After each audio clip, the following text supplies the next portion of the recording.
کریم ہے کہ صرف مطیع و ایمان والوں کو عطا نہیں کرتا بلکہ گناہگار و کافر بھی اس کی عنایات سے مالا مال ہے۔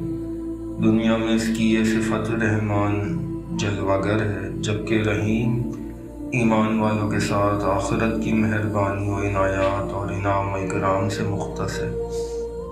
ایسی عنایات کہ نہ کبھی آنکھوں نے انہیں دیکھا، نہ کانوں نے سنا، نہ کسی ذہن نے اسے تصور کیا ہوگا۔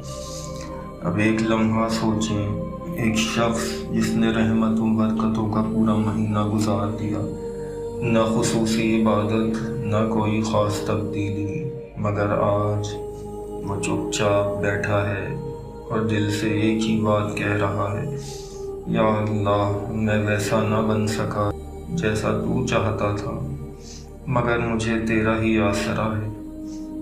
اپنے دل کو دیکھیے، کیا اس میں اب بھی یہ امید ہے؟ آہستہ سے ہاتھ اٹھائیں اور یہ دعا پڑھیں، شاید یہی ایک نئی شروعات ہو۔